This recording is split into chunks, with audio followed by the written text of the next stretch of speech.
I realized for the first time that I couldn't do it. It was not within my power to stop this. I'd tried.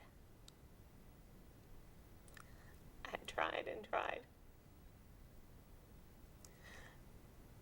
And I literally threw my hands in the air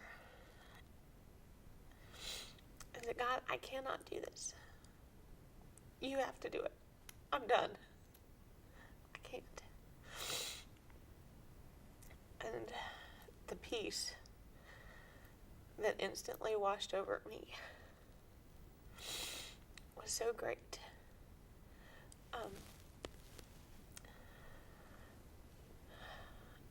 That sense of peace that I don't think I had ever known before.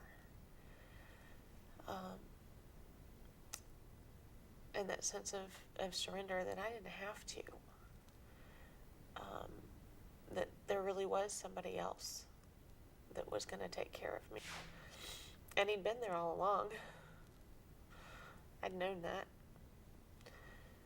I didn't understand it in my heart until that moment. I went looking for information. I had heard the term sex addict in the past, but didn't really know what that meant or what to do about it. And I went looking for information. 1 week later, I went to my first 12-step group. I continued to search out books and articles. I did a lot of reading.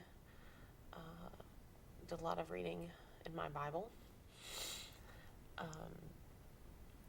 I found a lot of resources, 12-step workshop,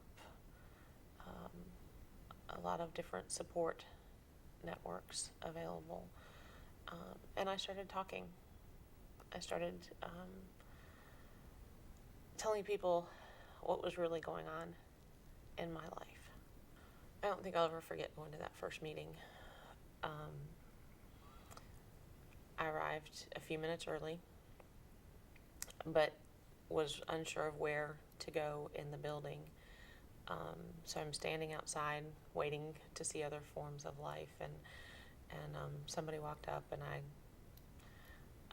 asked them if they were there for a 12-step meeting, and they were.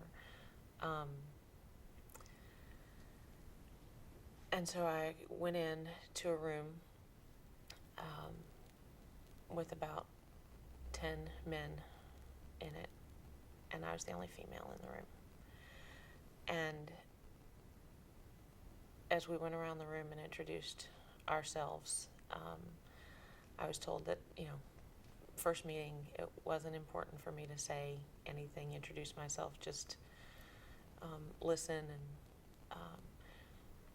but for me, it was very important that I could speak aloud that I was a sex addict. I think that those are the only words that I said all night. I just cried. But I left there knowing that there was hope, that life could be better. I didn't really know how to get there, but I knew that it was possible, that there was somewhere better than where I had been, and there was somewhere better than where I was right at that moment. I was clean for 30 days. Got to celebrate that 1 month, and then lost it.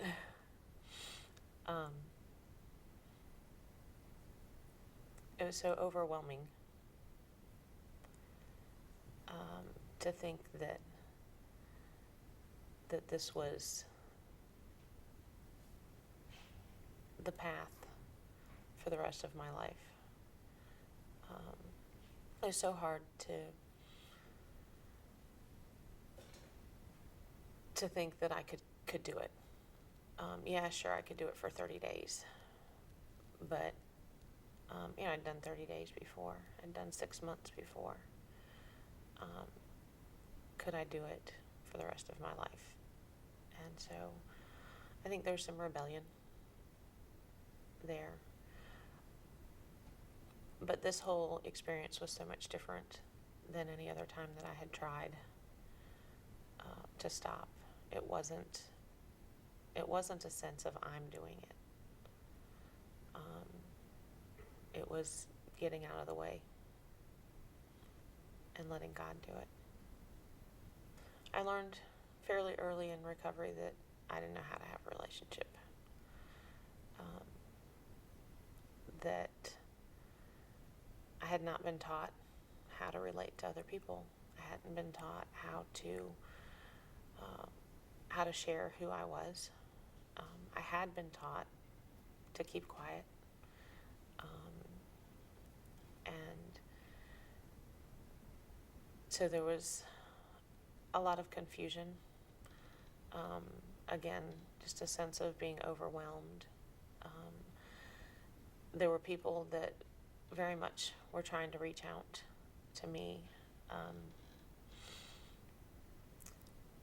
but I didn't know how to accept that. To know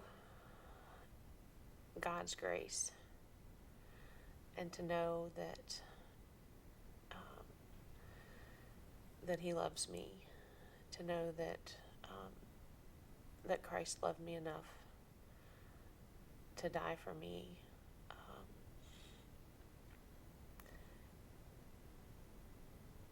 is full of joy and hope